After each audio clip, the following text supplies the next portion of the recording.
चंद्रहास आख्यान। नमस्कार, आप सभी कथा प्रेमी सनातनियों का हमारे YouTube चैनल रंजना की कहानियों पर स्वागत है।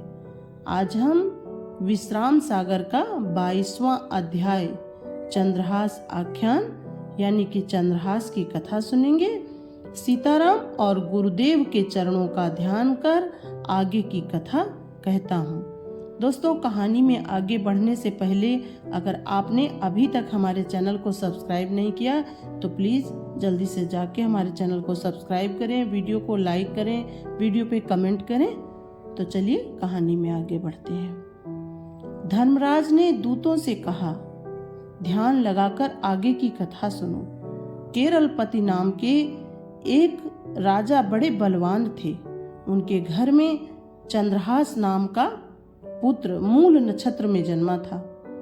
कुछ दिन बाद विद्रोह हुआ, राज्य नष्ट हो गया। केवल वही बालक बचा। उसको लेकर दासी भागी और बड़ा कष्ट उठाकर कुंतलपुर आई और धृष्ट बुद्धि मंत्री के यहाँ उसको लेकर के रहने लगी। एक दिन का हाल कहकर भावी का फल दिखाते हैं। मंत्री ने कोई उत्सव किया था और ब्राह्मणों को निमंत्रित किया था। विषया नाम की अपनी पुत्री के साथ मंत्री पलंग पर बैठा था। पास ही चंद्रहास भी खड़ा था, जिसके चेहरे से तेज टपक रहा था। उद्दालक मुनि ने मंत्री से कहा, इस कन्या का पति यही बालक होगा। मंत्री को बुरा लगा और कहा कि कदापि ऐसा नहीं हो सकता। दरिद्र नीच के साथ कन्या कौन ब्याहेगा। उस दिन तो वो चुप हो गया। दूसरे दिन माथा पीटा और जल्लाद को बुलाकर चंद्रहास को बंधवा कर उन्हें दे दिया। कहा कि इसको जंगल में ले जाकर मार डालो और चिन्ह मुझे दिखाओ। बालक का अंग अंग कसकर जल्लाद ले गए। चंद्रहास भगवान का ध्यान करने लगा। कहा कि बिना हरि के मुझे कौन बचा सकता है।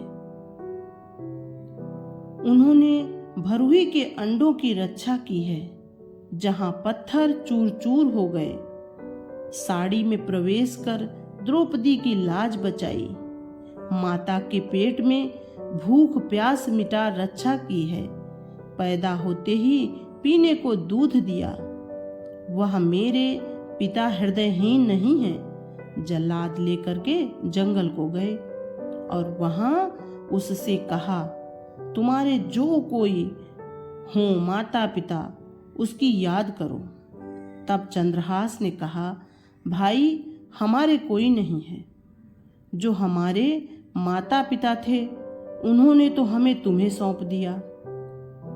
अब तो वही जगत पिता, जिनको सब परम पिता कहते हैं, वही हरि मेरे रक्षक हैं। उन्हीं का ध्यान कर रहा हूं।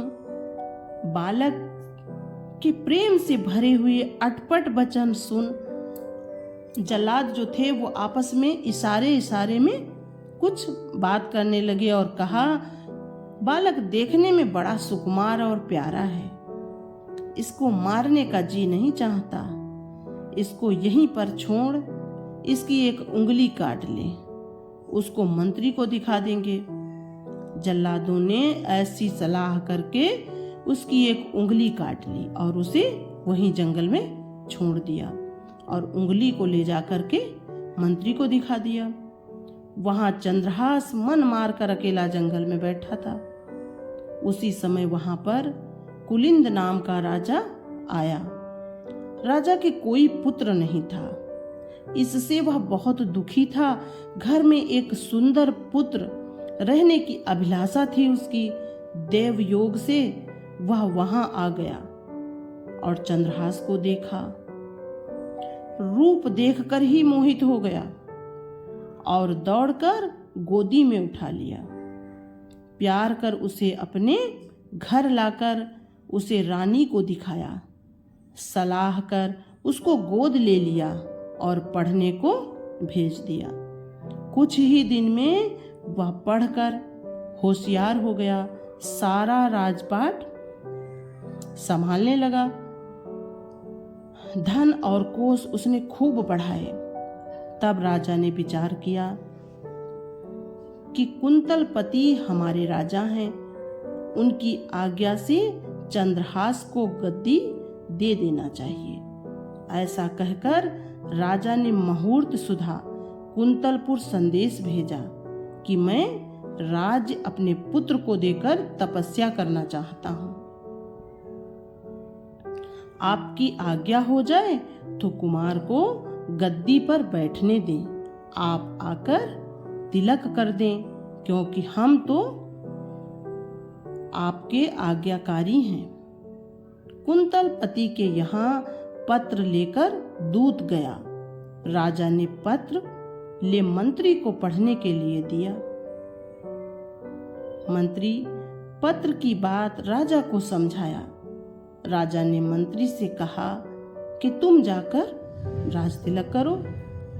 आज्ञा पा मंत्री ने शुभ मुहूर्त में कूच किया और कुंतल नगर के पास पहुंचकर दूत भेजा। राजा ने पुत्र को बुलाकर अगवानी के लिए भेजा।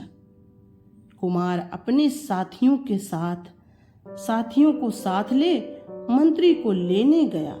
अत्यंत आदर पूर्वक उन्हें ले आया। राजा ने बड़ा सम्मान किया।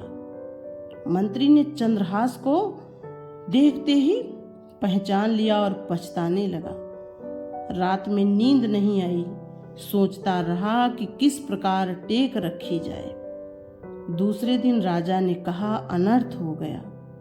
सारे कागज पत्तर घर में ही रह गए और उनके बिना काम नहीं चलेगा। इससे राजपुत्र को भेज दो।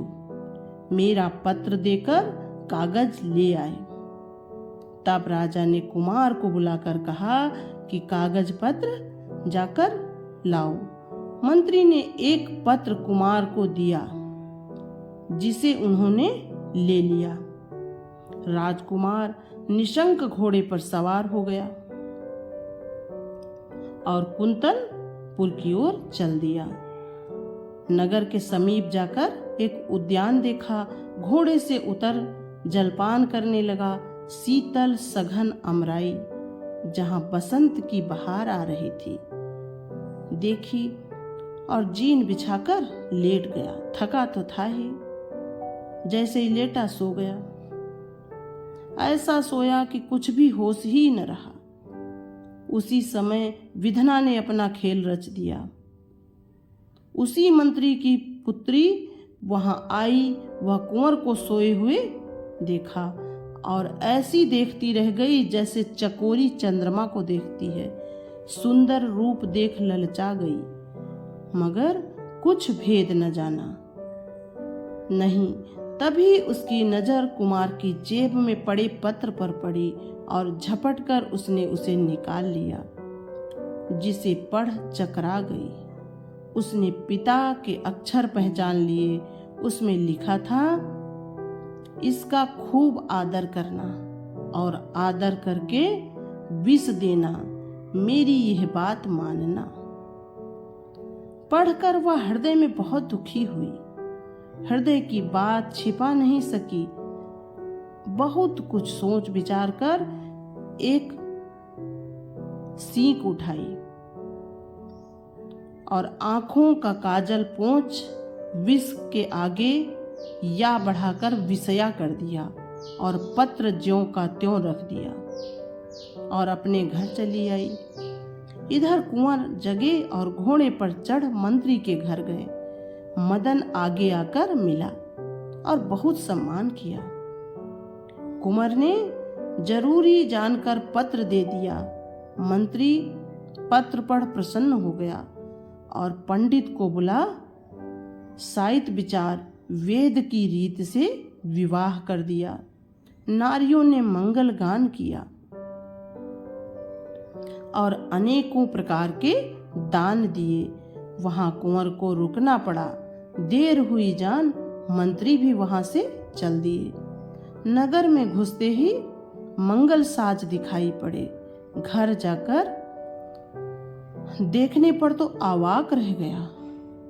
पुत्र को बुलाकर डांटा फटकारा और कहा, यह उसने क्या कर डाला? विष की जगह विषया देकर बड़ी भूल कर डाली। यह सुन बेटे ने उस पत्र को निकालकर कहा, पहले विचार क्यों नहीं कर लिया? जैसा हुक्म था वैसा काम किया। पत्र देखकर सर पीटा और कहा, मैं बड़ा अभागा हूं। इतना होने पर भी उसे धीरज नहीं हुआ। उसको मारने के लिए युक्ति सोचने लगा। दुष्ट अपनी दुष्टता को कभी नहीं छोड़ता, चाहे जितना सुख से रहे। घी दूध से सींचने पर भी नीम कभी मीठी नहीं होती। रात दिन दूध पिलाने से भी सांप का जहर नहीं नष्ट होता। दुष्ट की दुष्टता जीवन भर नहीं छूटती। मंत्री ने पुत्र को दरबार भेज जल्लादों को बुलाया। बोला, जाकर मंदिर के अंदर छिपकर बैठो। जो भी पूजा करने जाए उसे वहीं मार दो, बचने न पावे। जल्लादों को उधर भेज कर चंद्रहास को बुलाया और कहा, तुम अकेले ही देवी के मंदिर में जा पूजा करके आओ, तब तुम्हारी अभिलाषा पूरी होगी। आज्ञा पाए थाल हाथ पर धर सजाकर पूजा करने को चला। राजा ने गुरु से कहा, इधर राजा अपने गुरु को बुलाकर कहा कि मैं राजकाज छोड़कर तप करना चाहता हूँ, आप क्या कहते हैं? गुरु ने कहा, हमारी बात मानो। अपनी कन्या चंद्रहास को दे दो, उसे दामाद बना, राज दे, आप तप करो। राजा ने स्वीकार कर लिया और आदेश दिया। मदन वहां से प्रसन्न होकर भागा और चंद्रहास को रास्ते में मिला और कहा कि जल्दी दरबार में चलो, तुम्हें राजा बुलाते हैं, देर न करो। कुंवर ने कहा, ठहरो, मैं देवी माँ की पूजा करके आता हूँ। मदन ने कहा, तुम राजा के पास जाओ, हम पूजा करने जाते हैं, तुम देर न करो। इतना कहकर थाल छीन लिया और मदन प्रसन्नता पूर्वक देवी पूजने चला। राजा ने पंडित को बुला वेद रीति से कन्यादान देकर उसे गद्दी पर बिठा दिया।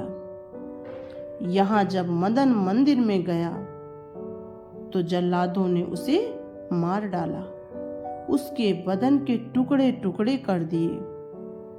दुष्टों की संगत में रहने का फल उसे मिल गया। दुष्टों की संगत में साधु भी नहीं बच पाते। सैन तो नयन करते हैं परंतु मले जाते हैं। कुछ दुष्ट कुसंग करके किसने सुख पाया है? कांटे न होने पर भी जलजात कलंकित कहा जाता है। चक्र कवि कहते हैं कि सागर रावण के पास बसकर अपनी मर्यादा कुल से नष्ट हुआ। नीचों के प्रसंग में संसार में दुख ही मिलता है। पात्र संपुटी चुराती है और पीटा घंटा जाता है, मगर मार खाकर वह कहता है कि नीच का साथ हलाहल विष है। चक्र कवि कहते हैं कि नीचों की संगत से साधुजन सदैव ही कष्ट पाते हैं और धैर्य धारण कर उसे सहते हैं। जब यह समाचार मंत्री ने पाया तो वह घबरा गया, तुरंत देवी के मंदिर में गया और वहां का हाल देख बहुत दुखी हुआ। एक हाथ मार सर पटक प्राण दे दिए। भक्त के अनभल करने वाले का भला कहाँ हो सकता है? सूर्य पर थूकने वाले के मुंह पर उलट कर थूक पड़ता है। प्रातःकाल खबर पाकर पुरवासियों ने चंद्रहास से के पास जा उससे सब हाल कहा। सुनकर उसे महान दुख हुआ। तुरंत देवी के मंदिर में गया, प्रणाम कर दोनों हाथ जोड़ स्तुति करने लगा। हे माता, सदैव हो तुम अपने दासों के कष्टों को नष्ट करती है, अनेकों आफतों को दूर करते हुए तुझे कुछ भी देर नहीं लगती। चक्र कवि कहते हैं, पृथ्वी पर वही धन्य है जिन पर तेरी कृपा दृष्टि है, तेरी महिमा को कौन कह सकता है। अम्बे, मेरी नाव मझधार में है, इसे जल्दी से उबारो। सेवक की विनय सुन भवानी ने कहा, पुत्र मैं प्रसन्न हूं, अपना परम भक्त जान। देवी बोली, तेरे शत्रुओं को नाश कर दिया, इन्होंने तुझे बहुत कष्ट दिए हैं। चंद्रहास ने कहा, माता मेरी विनय सुनो, इन्हें जिला दो, बदले में मुझे ले लो। यह सुन देवी और प्रसन्न हुई और कहा कि तू धन्य है, भक्त के वचन मन दोनों को भक्त के वचन मान दोनों को जिला दिया। मंत्री ने पुत्र को उठाकर हृदय से लगाया और चंद्रहास की तरफ देख आंसू भरकर कहा, पुत्र मैंने तेरा बड़ा अपकार किया, तेरी भक्ति और धर्म को नहीं जान पाया। बदले में तुमने पुत्र सहित मुझे जीवन दान दिया। ऐसा कहकर चंद्रहास को गले लगा लिया, बैर भाव का भेद भुला दिया। इस कथा के कहने सुनने वाले को सदा सुख होता है और धन संपत्ति बढ़ती है। ईश्वर भक्त हृदय में आकर मुक्ति मार्ग की ओर बढ़ती है। हरि भक्त से द्रोह कर मंत्री ने महान दुख पाया, भगवान ने रंक को राजा बना दिया, विष की जगह विषया की दिला दी। चक्र कवि कहते हैं, हर इच्छा को बाधाएं क्या रोक सकती हैं। जब तक विद्यादान के बिना और बिना शील के गुण और धर्म के मनुष्य पृथ्वी पर भार ही स्वरूप है। शीलवान, गुणवान, विद्यावान ही जगत में महान है। इति श्री विश्राम सागर सब मत आगर सुदर्शन लाल त्रिवेदी विद्या शास्त्री विरचित 22वां अध्याय समाप्त। दोस्तों, अगर आपने अभी तक हमारे चैनल को सब्सक्राइब नहीं किया है तो प्लीज़ हमारे चैनल को सब्सक्राइब करें, वीडियो को लाइक करें, वीडियो पे कमेंट करें, फैमिली फ्रेंड के साथ शेयर करें। Thank you.